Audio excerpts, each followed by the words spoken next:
Good morning students, welcome to YouTube channel Bina Memorial Online Classes. Today we are read chapter 2 जैसा सवाल वैसा जवाब। आज हम बता रहे हैं कि हमसे जिस तरह से प्रश्न पूछे जाते हैं हमें उसी तरह से उनका जवाब देना चाहिए। जो बादशाह अकबर थे उनके दरबार में बहुत सारे मंत्री थे, लेकिन बादशाह अकबर बीरबल को ही बहुत ज़्यादा पसंद करते थे। वह अपनी बुद्धिमानी के लिए और चतुराई के लिए बहुत ज़्यादा प्रसिद्ध थे।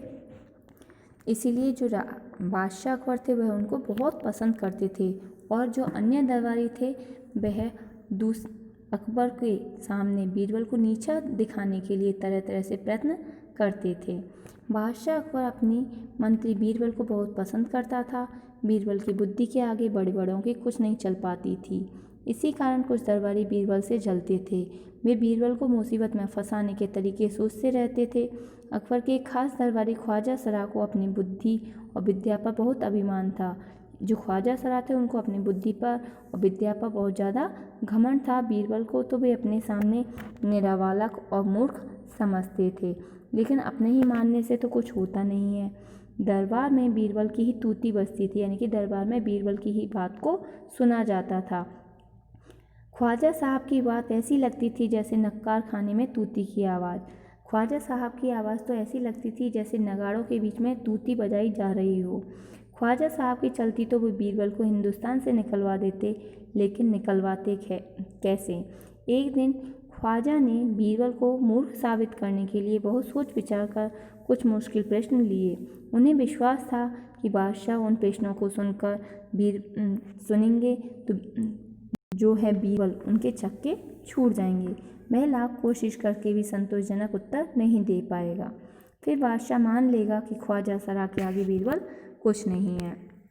ख्वाजा साहब को विश्वास था कि उनके प्रश्नों को सुनकर के जो राजा अकबर हैं वो समझ जाएंगे कि भाई बीरबल पर इन सवालों के जवाब नहीं लगे, यानी कि वह बुद्धिमान नहीं है। ख्वाजा साहब अचकन पहनकर और पगड़ी पहनकर दाढ़ी को सहलाते हुए अकबर के पास पहुँचे और सिर झुका करके बोले, बीरबल बड़ा बुद्धिमान बनता है, आप भी उसकी लंबी चौड़ी बातों के धोखे में आ जाते हैं। मैं चाहता हूँ कि आप मेरे 3 सवालों को पूछकर उसके दिमाग की गहराई को नाप लें कि जो बीरबल है वह कितना बुद्धिमान है। उस नकली अक्ल बहादुर की कलाई खुल जाएगी, यानी कि जो नकली है और अकल में बहादुर बनता है उसकी सच्चाई पता चल जाएगी। ख्वाजा के अनुरोध करने पर अकबर ने बीरबल को बुलाया और उनसे कहा, बीरबल आप परम ज्ञानी ख्वाजा साहब हैं, ये परम ज्ञानी ख्वाजा साहब हैं, यह आपसे 3 प्रश्न पूछना चाहते हैं, क्या आप इनके प्रश्नों के उत्तर दे सकोगे। बीरबल बोले, जहाँ पना जरूर दूंगा, खुशी से पूछिए।